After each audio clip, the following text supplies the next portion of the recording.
بسم اللہ الرحمن الرحیم۔ السلام علیکم ناظرین۔ ولید کا مروان سے مشورہ۔ یزید کے اس حکم نامے کے ملنے کے بعد ولید بہت گھبرا گیا تھا، کیونکہ وہ ایک رحم دل اور خاندان نبوت کی تعظیم و احترام کرنے والا گورنر تھا، اور یزید کے حکم کی تعمیل کے لیے مشکل تھی۔ وہ جانتا تھا کہ ان حضرات سے یزید کی بیعت لینا آسان نہیں، اس لیے اس نے مشورے کے لیے اپنے نائب مروان بن حاکم کو بلاوا بھیجا اور ساری صورتحال سے آگاہ کیا۔ مروان چونکہ سخت مزاج اور سنگ دل شخص تھا، اس نے کہا کہ ان تینوں کو اسی وقت بلائیں اور بیعت کے لیے کہیں۔ اگر وہ بیعت کر لیں تو بہتر، ورنہ تینوں کو قتل کر دیں، اور اگر تم نے ایسا نہ کیا تو امیر معاویہ کی موت کی خبر ہو جانے پر وہ تینوں الگ الگ مقام پر جا کر مدعی خلافت بن کھڑے ہوں گے، اور پھر ان پر قابو پانا مشکل ہو جائے گا۔ البتہ ابن عمر جدال و قتال کو پسند نہیں کرتے تھے، وہ خلافت کے طلبگار بھی نہیں ہیں، سوائے اس کے کہ خلافت خود بخود ان کو دی جائے۔ مروان بن حاکم وہ شخص ہے کہ جب اس کی پیدائش ہوئی اور حضور اقدس صلی اللہ علیہ وآلہ وسلم کی خدمت میں تخنیق کوئی چیز چبا کر نرم کر کے کھلانے کے لیے لایا گیا تو حضور اکرم صلی اللہ علیہ وآلہ وسلم نے فرمایا، یہ گرگٹ کا بیٹا گرگٹ ہے۔ اور بخاری، نسائی، ابن ابی حاتم اپنی تفسیر میں روایت فرماتے ہیں کہ حضرت عائشہ صدیقہ رضی اللہ تعالی عنہ نے فرمایا، حضور اکرم صلی اللہ علیہ وآلہ وسلم نے مروان کے باپ حاکم پر لعنت فرمائی، جبکہ مروان صلب پدر باپ کو کہتے ہیں، یعنی کہ باپ میں ابھی آنے والے بچے کا نطفہ موجود تھا، اور وہ ماں کے پیٹ میں بچے کے وجود میں آ کر پرورش پانے کے مراحل میں بھی نہیں آیا تھا، وہ بھی اللہ کی لعنت سے حصہ پانے والوں میں سے ہوا۔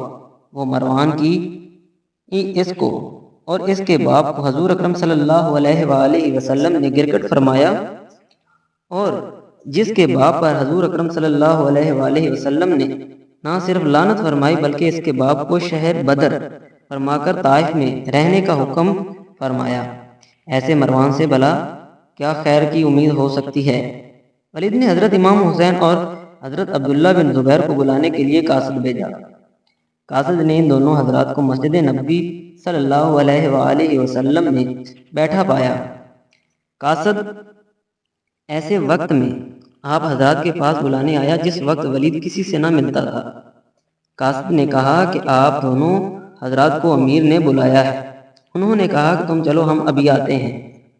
پھر حضرت ابن زبیر نے حضرت امام حسین رضی اللہ تعالی عنہ سے کہا کہ آپ کا کیا خیال ہے کہ امیر نے ہمیں ایسے وقت میں کیوں طلب کیا ہے جس وقت وہ کسی سے ملتا بھی نہیں؟ حضرت امام حسین رضی اللہ تعالی عنہ نے فرمایا کہ میرا خیال ہے کہ حضرت امیر معاویہ وفات پا گئے ہیں، اور ہمیں اس لیے بلایا ہے کہ ان کی وفات کے بعد خبر پھیلنے سے پہلے ہم میں سے یزید کی حق میں بیعت لے لی جائے۔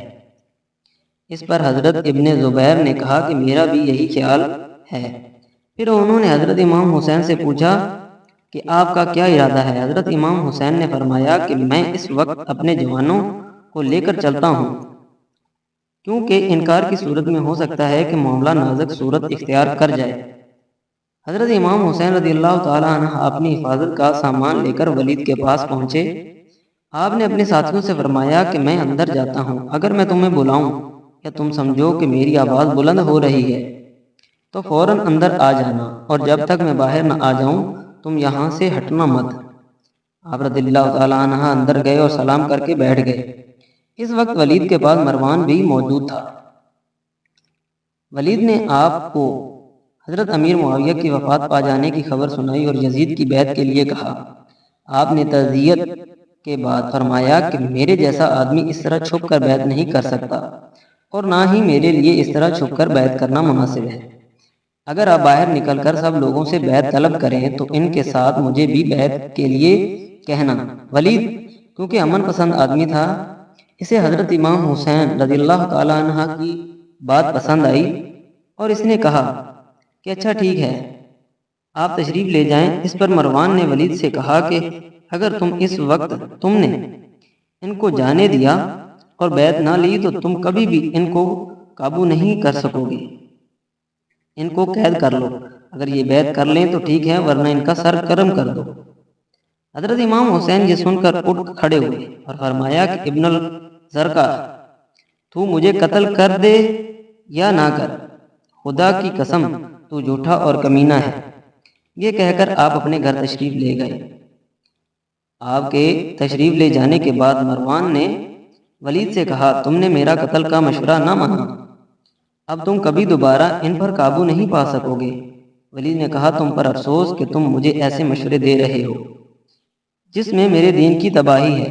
کیا میں نواسہ رسول صلی اللہ علیہ وآلہ وسلم کو صرف اسی وجہ سے قتل کر دیتا کہ انہوں نے یزید کی بیعت نہیں کی؟ خدائے ذوالجلال کی قسم، مجھے ساری دنیا کا مال و متاع مل جائے تو بھی میں ان کے خون سے اپنے ہاتھوں کو آلودہ ہرگز نہیں کر سکتا۔ یہ سن کر مروان نے کہا کہ تم ٹھیک کہتے ہو، یہ بات اس نے صرف ظاہراً کہی تھی، ورنہ دل میں ولید کی بات کو ناپسند کرتا تھا۔ حضرت امام حسین رضی اللہ تعالیٰ عنہ خوب جانتے تھے کہ آپ کے انکار سے یزید بدبخت جان کا دشمن اور خون کا پیاسا ہو جائے گا، لیکن آپ کی غیرت، تقویٰ، پرہیزگاری نے اجازت نہ دی کہ اپنی جان بچانے کی خاطر نااہل کے ہاتھ بیعت کر لیں اور نواسہ رسول صلی اللہ علیہ وآلہ وسلم ہونے یا مسلمانوں کی تباہی کا پرواہ نہ کریں۔ اگر آپ یزید کی بیعت کر لیتے تو وہ آپ کی بڑی قدر و منزلت کرتا اور دنیا کی بے شمار دولت آپ کے قدموں میں ڈھیر کر دیتا، لیکن یزید کی بدکاری کی جواز کے لیے آپ کی بیعت کرنا سند تھی اور اسلام کا نظام درہم برہم ہو جاتا اور دین میں ایسے فساد برپا ہوتے کہ جس کا دور کرنا صرف مشکل ہی نہیں، ناممکن ہو جاتا۔ بہرحال آپ نے یزید کی بیعت کے لیے تیار نہ ہوئے۔ شام کے وقت ولید نے پھر حضرت امام حسین رضی اللہ تعالی عنہ کے پاس آدمی بھیجا۔ آپ نے فرمایا کہ میں اس وقت تو نہیں آ سکتا، صبح ہونے دے، پھر دیکھتے ہیں میں کیا کہتا ہوں۔ ولید نے یہ بات مان لی۔ جزاک اللہ خیرہ۔ امید کرتا ہوں میری یہ اسٹوری آپ کو اچھی لگی ہوگی۔ اسی طرح کی نیکسٹ اسٹوری کے لیے ملتے ہیں اس کی نیکسٹ ایپیسوڈ میں، جب تک کے لیے اللہ حافظ۔